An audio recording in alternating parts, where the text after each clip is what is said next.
This is ProBlogger.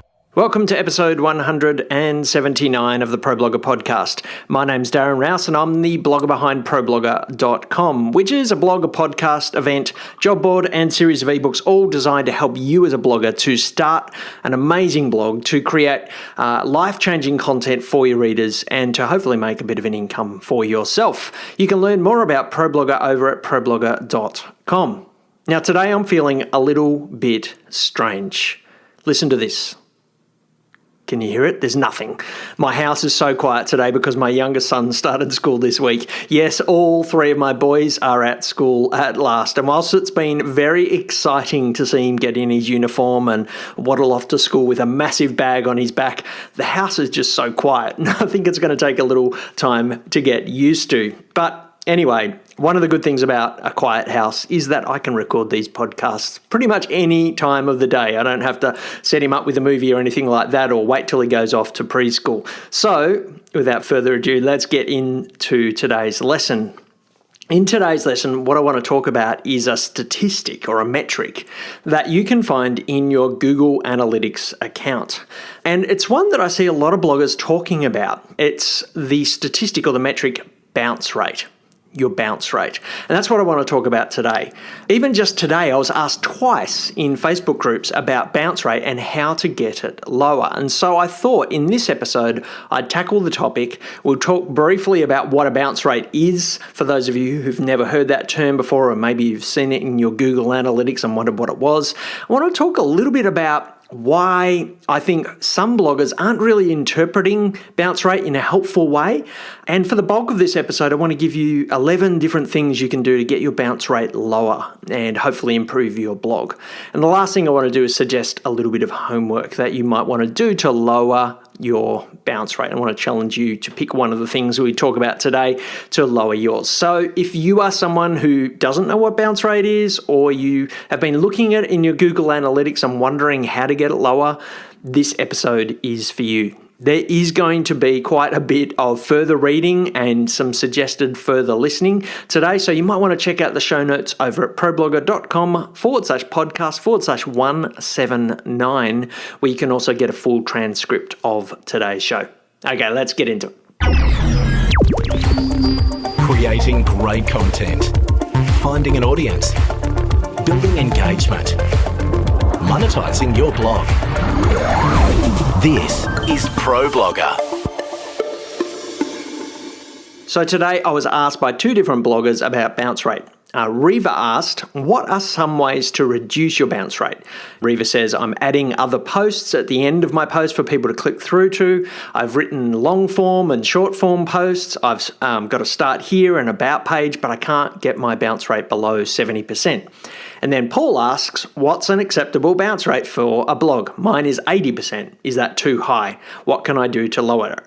So, bounce rate, something that's on the mind of at least two of our readers, and I know a little bit more because I just asked in our Facebook group, the ProBlogger Listeners Facebook group, and I asked the question, what statistic do you watch the most? And about a quarter of the people who've responded so far have mentioned bounce rate. So it's something that's on your mind. Let's quickly define it and then get onto some tips for lowering it. Firstly, definitions.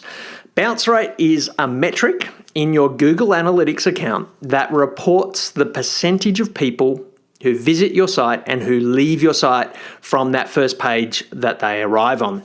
So they bounce off your site. They come to a page and then they leave straight away without clicking around your site.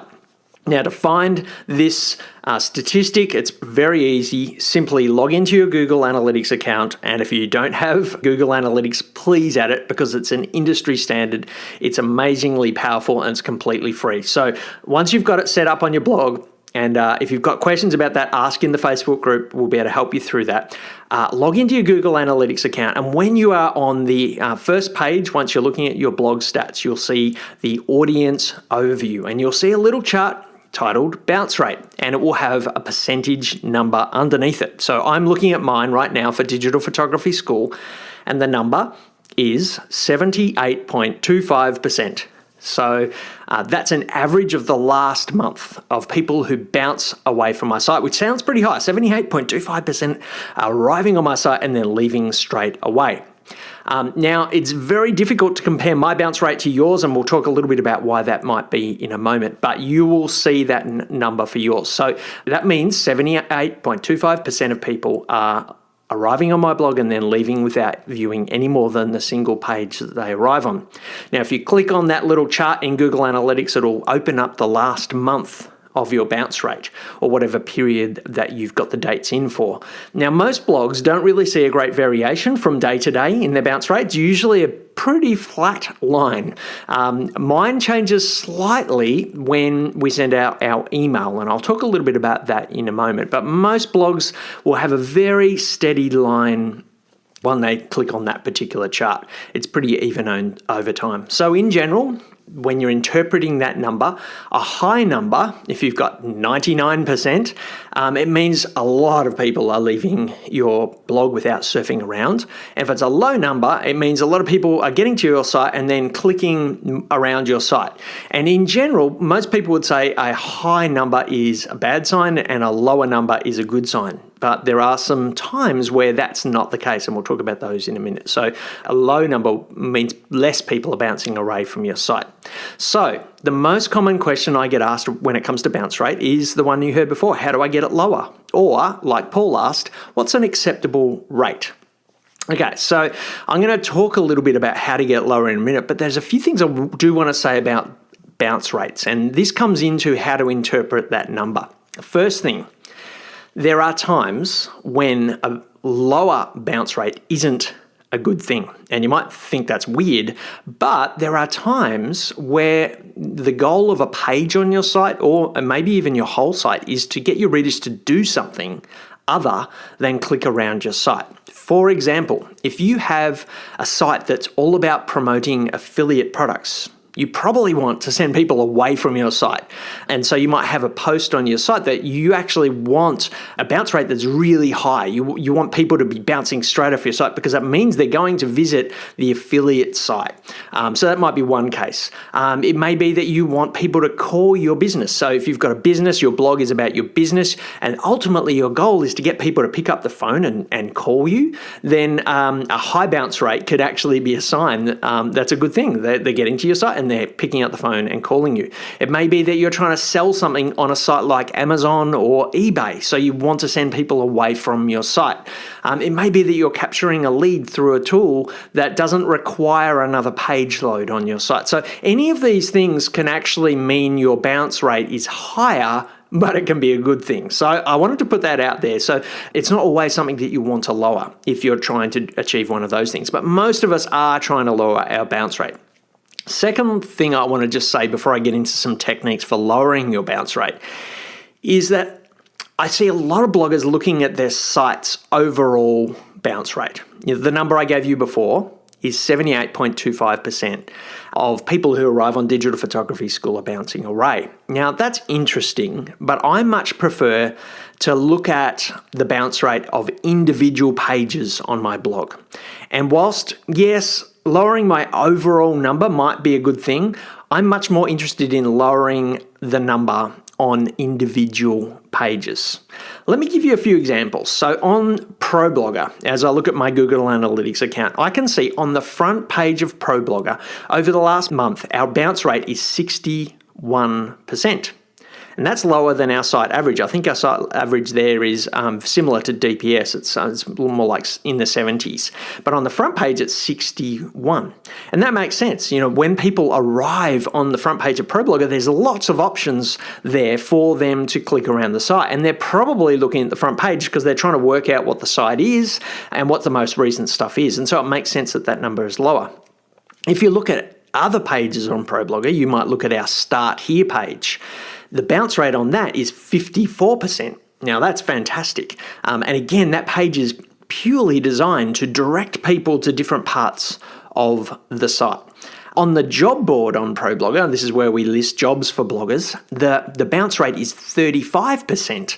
And that's great because it means people are clicking on individual jobs on that job board. So you can see there's an incredible variance. Whilst the overall bounce rate for ProBlogger as a whole is, I think it's 72%, there's pages that are as low as 35%.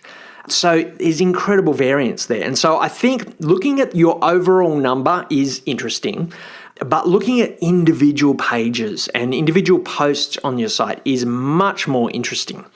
On the converse side, I've showed you there some low bounce rates. There's posts on ProBlogger that have very high ones. So there's a post I was just looking at before. I wrote it in 2012. It's still getting search traffic every day, but the bounce rate on that individual post is 91%.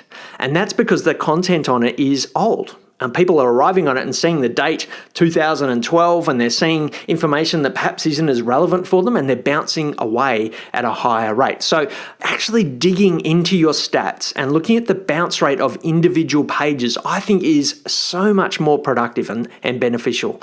And a better strategy for looking at your overall is to really dig into those. And I really would encourage you to do that in your Google Analytics. You may even want to just stop this podcast right now and get into Google Analytics and look at your most visited pages, your front page of your blog, the key pages in your navigation, the most visited blog posts, pages like sales pages or landing pages for your email list.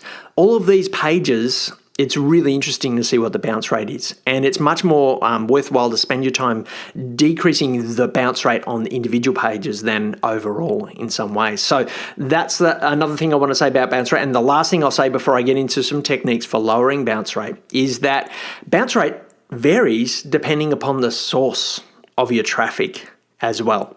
So again, I'm going to flip back to Digital Photography School, my Google Analytics there, just looking at that now. And I can see that traffic that comes from Google bounces away from Digital Photography School at 77%, whereas traffic coming from social media is bouncing away at 81%.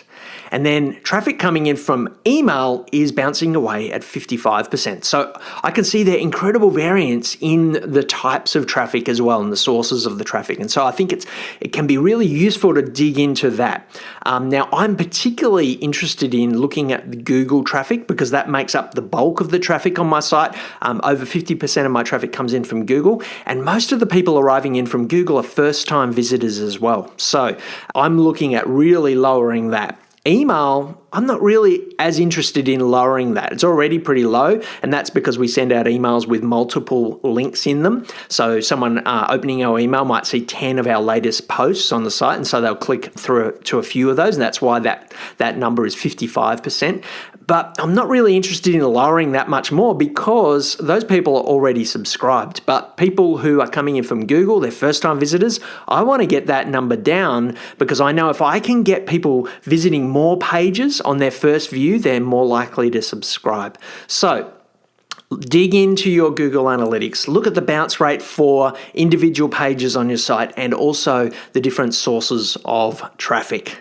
You'll get much more information about your bounce rate if you dig deeper. You're listening to ProBlogger. Okay. Made those sort of disclaimers and those general comments about bounce rate. Let me dig into some strategies for getting the bounce rate on your site down. And of course, keeping in mind that sometimes in a few instances, you don't want to get it down because you want to get it higher. You want people to take action off your site. But let's talk about getting your bounce rate down because that's what most of us are interested in doing on our site and on individual pages. I want to go through 11 things and I'll kind of whip through them as fast as I can. Firstly, the first thing that you can do to get your bounce rate down is to make a great first impression when people arrive on your site. People decide, and I've said this many times in the past, people decide in the first few seconds when they're on your site as to whether you're a credible site, whether you're relevant to them, and whether you're worth reading. And they're making those judgments based upon the design of your site, the branding of your site, whether you're clearly communicating the benefits or topic of your site, whether you're making a promise that excites them. So things like your design, your branding, your tagline, these things can help to create a great first impression, and they will make people look a little bit deeper into your site. If they see a beautifully designed site that's well branded and that clearly communicates a benefit for them reading, they're much more likely to click around on your site and to see whether you've got something worthwhile for them. Another thing that you can do to create a positive first impression is to work on social proof. And again, this makes people look twice. If you've got a user testimony or a testimony from someone else who's famous or someone who said something nice about your site, include that. If you've got a lot of social media followers or subscribers, if you put that number up and show people there are other people on your site, if you've been quoted in mainstream media and you can use the logo of that, the New York Times or the Washington Post or whatever it might be, these things all just create these little signals for first-time visitors to your site that perhaps your site is a legitimate site. Perhaps you're credible. Perhaps you've got something worthwhile to them. So social proof can also help as well. And another thing that is a little bit controversial, but I'm going to go there, is I think removing the dates on your blog posts can be one thing that may make a good impression upon people, particularly when you've got a lot of very old content on your site that's evergreen. So on Digital Photography School, we have posts that I wrote back in 2006, 2007, which are still relevant for today. I've got a post, I just shared it on Facebook earlier today on shutter speed and what shutter speed is. It's a useful post, but it was written in 2007. And if I have the date on that post, people look at it and go, this is old. And they make a judgment based upon when it was written, even though it is still as relevant today as it was back in 2007. So on Digital Photography School, I don't have dates on my site. And that removes a little barrier. It creates a little bit more of a positive impression. Now, if your site is not about evergreen content, there's probably good reason to keep dates on your site. But if you've got a lot of evergreen content, removing dates might be one thing that can help to make a more positive impression as well. And I actually noticed when I took dates off Digital Photography School, my bounce rate actually got lower. That was a little test that I did. So number one, make a great first impression. Number two, make your site as easy to use as possible. People are much more likely to stay on your site and click around on your site if it's easy to do that. So number one, make sure your site loads fast. If you have a very slow loading site, people are going to get frustrated using it. They're not going to want to click another link on your site because it's going to take another 30 seconds to open up. So make your load time as fast as you can. Make it easy to read. You might want to listen to episode 176 where I talked about scannable content, using good font sizes and line spacing, choosing a readable font, having clear navigation, making your blog mobile responsive so that people don't see a tiny, minute version of your site and they just don't know what to click on your site. Avoid and minimize interruptions. So too many pop-ups or too much clutter on the site, it just gets too overwhelming for people. So you want a nice, clean site that's loads fast, that's easy to read on a mobile. These things make it easier for people to stay on your site and they will reduce the bounce rate. So it may be that you need to think about a redesign for your site to fix up some of those things if you think they might be having an impact. And we certainly, when we've done redesigns, one of the things that we do when we do a redesign is really watch very carefully the bounce rate statistic across the whole site, but also on individual pages. Creating great content and building your audience. This is ProBlogger. Number three thing you can do to reduce bounce rate is to really focus very hard on high quality content. And perhaps this is the best thing that you can do, because if people arrive on your site and they read something or they watch something, they experience something that changes their life in some way, that's high quality content, they're much more likely to click around. If you've got a well-written article that's articulate, if you're generous with your readers, if you have something that enhances their life in some way, they're going to click around. And that's ultimately, I think, the best thing that you can do. So invest a lot of time into the content. Now, of course, that improves your blog in many other ways, but it will improve the bounce rate as well. Number four, call people to connect with you in some way. One of your goals on most parts of your blog will to get people to make an ongoing connection with you. You want them to maybe subscribe to your email list, connect with your social media, make a strong, clear call to action in multiple parts of your blog to connect with you. This will help people to keep coming back to your site, which ultimately, it may not change your bounce rate in the moment, on that first visit, but it will over time. And we see return visitors to Digital Photography School. People who are coming back every day are actually clicking around at a much higher rate than first-time visitors. That's very clear in all of the blogs that I've ever been involved with. So you want to get people engaged, and the best way to get people engaged with you is to get them to subscribe in some way, to connect with you in some way. And I've got a lot more advice on that particular topic of getting people to connect with you, getting people to subscribe with you in episode 115. I'll link to that in the show notes as well. So any point of connection that you can get is a really great way of getting an ongoing lower bounce rate. Number 5. And this is something that is going to take a little bit of work to do, but it's one of the best things that I did on ProBlogger over the last 18 months, and we've actually just rolled it out over on Digital Photography School as well. In our redesign of ProBlogger last year, we created for the first time portals. And if you haven't seen them before, just go to the front page of ProBlogger, ProBlogger.com, and scroll down, and you'll see there that we've got 8 icons on that page. We've also got those icons on every page on the blog as well in the sidebar. And the title above it says, I need help with, and then underneath that there's 8 things. And basically what each of those icons links to is what we call one of our portals. You'll see there's a portal for how to start a blog. You see there's a portal for creating great content. You'll find a portal for finding readers for your blog. We researched our readers to find out what their biggest needs were.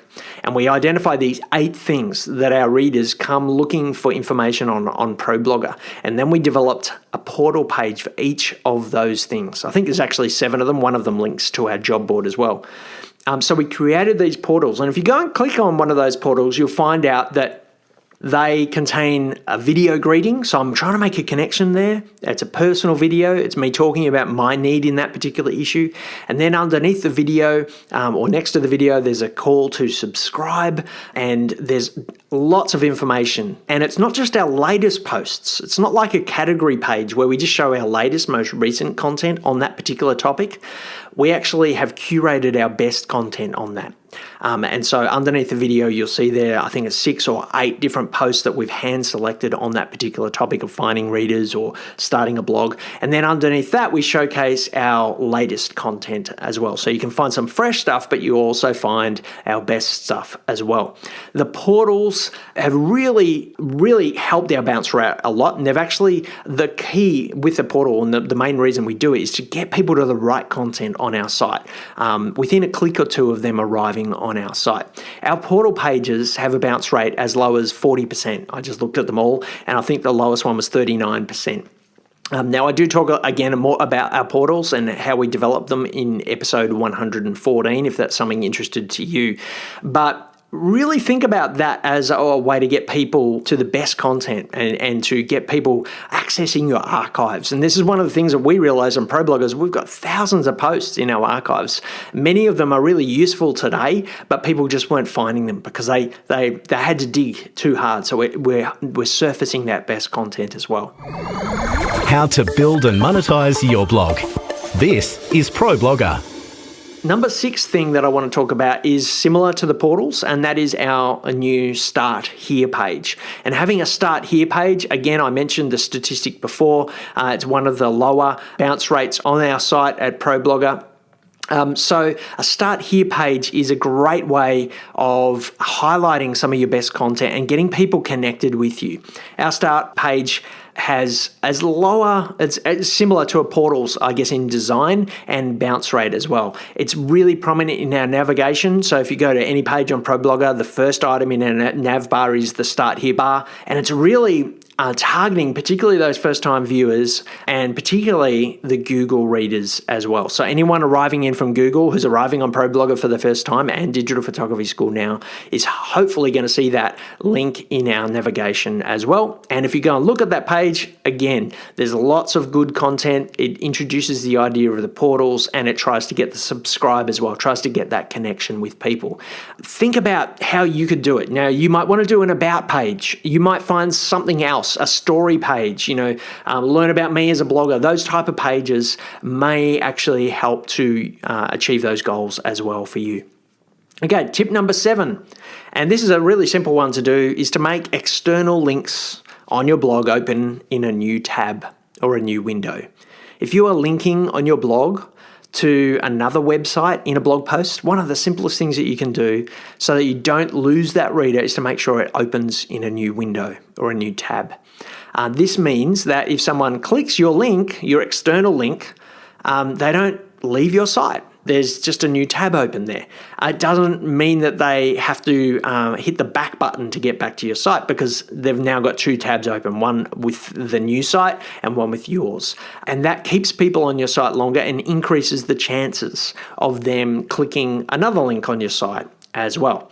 It's very simple to do this. Today, you don't even need to really learn the HTML. If you are using WordPress, there's a checkbox. Every time you add a link, you can click that checkbox. It's an open in new tab checkbox, and it will add that relevant HTML as well. There's also WordPress plugins, and I'll link to them in the show notes, that will do this for you automatically as well. So that's just one of the simplest things that you can do to really does work to reduce the bounce rate on your site. Okay, number 8. I've only got 11, so we're getting towards the end here. Number 8, and this is probably, again, this is a very simple thing to do, particularly for those of you who've got blogs that have been around for a while. You might have a lot of archives, and as I said before, a lot of those posts in your archives don't get seen very much. Or another way to highlight some of that older content is to simply add links to the new posts on your site.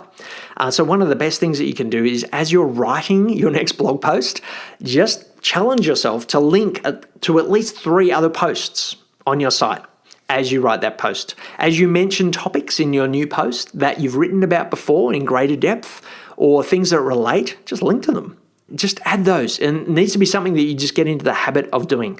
In the middle of your post, as you're writing, be adding links. And also you can add further reading at the end as well. So some suggested reading, and that's a great place to add some other links as well, because people have just finished reading something from you. Hopefully they've liked it and they're looking for something else to do. So suggest some further reading or some further listening on your own site. Now, there are widgets that will help you to do that, and plugins that will help you to do that. They are surface related reading, but I actually like to add in my own as well. Another thing that you can do is to create content that interlinks. So actually create a series of content on your site. Might be over a week, it might be over a month, it might be over a longer period. It may be something that you actually publish it all on the one day. There's 5 posts broken down, and one post links to the next post. This can significantly lower your bounce rates. People want to know what's coming next. They'll click those links like crazy. Now, there's definitely some pros and cons of using a series of content. You don't want to just break a really short idea down into 10 posts, because that can get quite annoying to your readers. But if you've got a longer idea that you want to explore, a series can be one really great way to do that. Now, I do talk about the pros and cons of series versus long form content in episode 149. Again, I'll link to that in the show notes. The other thing you might want to do, just to help resurface some of that old good quality content in your archives, is to link to those posts in your sidebar. This is something that used to happen a lot on blogs. They used to be very common in sidebars to see links to other posts. I don't see it as much today. Maybe it's a change in design, but I do think if you've got a really good quality post, a post that just always gets a great reaction, find ways to highlight that wherever you can. It may be that you should highlight that on your About page, on your Start Here page. It may be that that's just a post that gets linked to on every page on your site. So if you look at ProBlogger, you'll see in the sidebar, we always highlight a post called How to Start a Blog, and I've talked about that post in previous episodes. We highlight that on every page because we know there's a very high percentage of our readers who need that information. They come looking for that information. So maybe that you've got a post that just is popular, that there's a big demand for that topic, and it's a good quality post, link to it in your sidebar. It doesn't have to be a link. It could be a button. It could be a banner. We link to it with an image and a call to action in the image as well. So point number 8, interlink your content and highlight the best content on your site as much as possible. You're listening to ProBlogger. Tip number 9 is kind of related to that in highlighting the best content on your site, and it's to use what I call, and I've talked about this a couple of times in the past, the sneeze page. One of my favorite techniques for getting people to explore my site, to go deep within my archives, is to create a special page on my site called a sneeze page. And these are posts or pages on your site which are purely about listing relevant posts on a topic. So again, I'll give you the example and you can find this in the show notes, but if you go to Digital Photography School and you look in our navigation menu, you'll see that we highlight very prominently in our menus a link called Tips for Beginners. We know that that's a really popular idea for a lot of our readers there. They'll learn about photography. A lot of them are beginners. And if you click on that link, you will end up on a page which is what I would call a sneeze page. And essentially, it introduces the topic and then it lists 40 or so different posts that we've written that would be relevant for beginners. And if you hit that page, it's very unlikely that you will leave that page without clicking at least one of those links. The whole point of that page is to get people sneeze deeply into our archives. I do this numerous times. You'll also see in our navigation, there's a page called Portrait Tips, and there's another one called Landscape Tips. These are sneeze pages. These are purely lists of links around our site, and people click those links like crazy. It's one of the best things that I've ever done, and I can't believe more bloggers don't do that. You can also write posts in that style. If you, again, I'll link to this in the show notes. There's a post on Digital Photography School called 21 Settings, Techniques and Rules All New Camera Owners Should Know. It's a post. It's an article, if you like. It's a 21-point article, a list post, and I write a paragraph on each of those settings or techniques, and then I link in each case to another article on the site on that particular topic. Again, it's sneezing people, and it's very rare that someone arrives on that post and doesn't click at least one other link on the site. It's got a very low bounce rate. So use that sort of technique on your site. 2 more tips. Tip number 10 is to invite interaction. One of the simplest ways to get people to view another page on your site is to get them to leave a comment. Leaving a comment using most comment systems today means that the page will reload. When you hit comment, after you put your comment in, the page reloads and suddenly you've got your bounce rate down. So getting a comment is one very simple way to get your bounce rate down, but it also, and more importantly, I think, increases the chances that that person's going to come back to your site tomorrow or the day after to see if someone has interacted with them. Listen to episode 79 for how to get more comments on your blog, because I know it is something that a lot of bloggers do struggle with. I guess it's also worth saying that pretty much any way of getting an engagement with your reader, getting them to vote in a poll, getting them to take a survey or a quiz, getting them to like your page on a social media account, any sort of form of engagement does increase the chances of them coming back again, which helps with your bounce rate as well.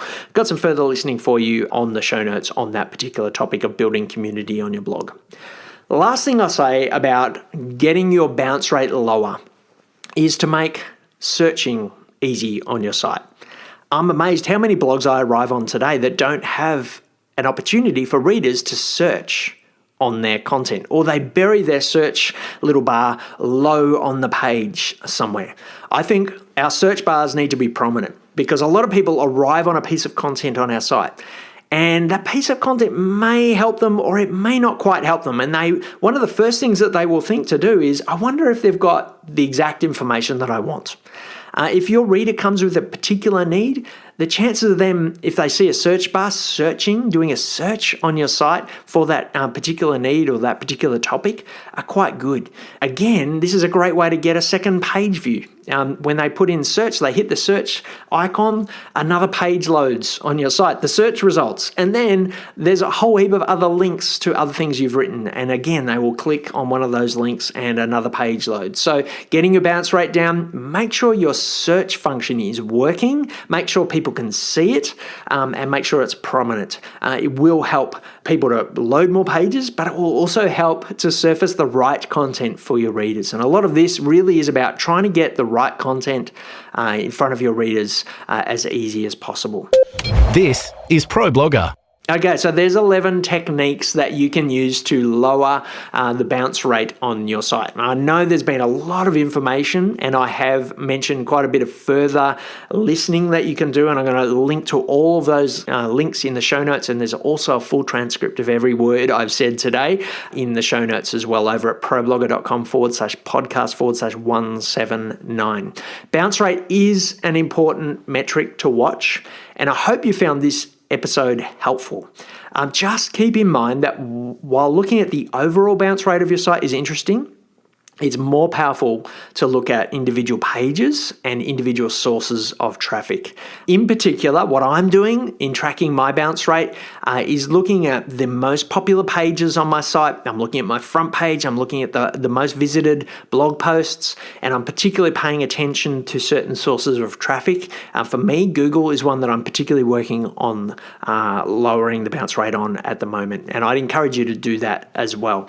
Now, if you want to turn today's show into a challenge, and I know many of you are looking to turn the information that I'm giving into practical kind of outworkings, homework if you like, there's a few things you can obviously do. Firstly, and probably what I would do first, is to identify your top 3 blog posts on your site in terms of their posts that consistently get decent traffic from Google or some other source, and go and have a look at the bounce rate on those 3 posts. You might actually find they've all got very similar bounce rates, and it might be the average of your site, or you might find that one of them is much higher or one of them is much lower. Do some analysis on why that might be the case, and challenge yourself to optimize those particular posts. If you've got a post in your archives that's getting a lot of traffic to it, see what you can do to lower that bounce rate in some way. Maybe it's about doing a call to subscribe. Maybe it's about adding some further reading at the end of the post, or maybe it's about adding some links in the midst of that content to other things that you've written. Maybe it's about asking a question at the end of that post to get a discussion going. Maybe it's about improving the quality of that post, making a better first impression. So look at that type of thing. There's also plenty of other things I've mentioned today that you could do as a challenge as well. You could look at key pages on your site, like your homepage, and start thinking about how you could redesign it, how you could make that homepage a little bit stickier, more clickable. You could start a Start Here page on your site, or think about creating a sneeze page, or you might look at maybe identifying some topics for portals on your site. You might even just simply install one of those WordPress plugins that make external links open in new tabs. Choose something today. That's the key. Do something as a result of this information. I challenge you, lower your bounce rate in one of these ways on your site, and then come over to the Facebook group, the ProBlogger Listeners Facebook group. If you do a search for ProBlogger Listeners, podcast listeners, you'll find it. And tell us, what did you do and did it work? If you want something else to listen to, there's plenty listed on the show notes today, but you might also want to check out episode 35, which is all about creating a sticky blog. A sticky blog sounds a bit icky, but it's a blog where you hook people, you trap them on your site without actually rickrolling them or anything. It's about creating a site that people don't want to leave. Episode 35 goes into greater depth on that. Thanks for listening today. I look forward to hearing how you approach lowering your bounce rate. Head over to the Facebook page and let us know what you're going to do and how it works for you. Thanks for listening. I'll chat with you next week. You've been listening to ProBlogger. If you'd like to comment on any of today's topics or subscribe to the series, find us at problogger.com/podcast. Tweet us at ProBlogger. Find us at facebook.com/ProBlogger. or search ProBlogger on iTunes. This episode of the ProBlogger podcast was edited by the team at Podcast Motor, who offer a great range of services, including helping you to set up and launch your podcast, as well as ongoing editing and production of the podcast that you produce. You can check them out at podcastmotor.com.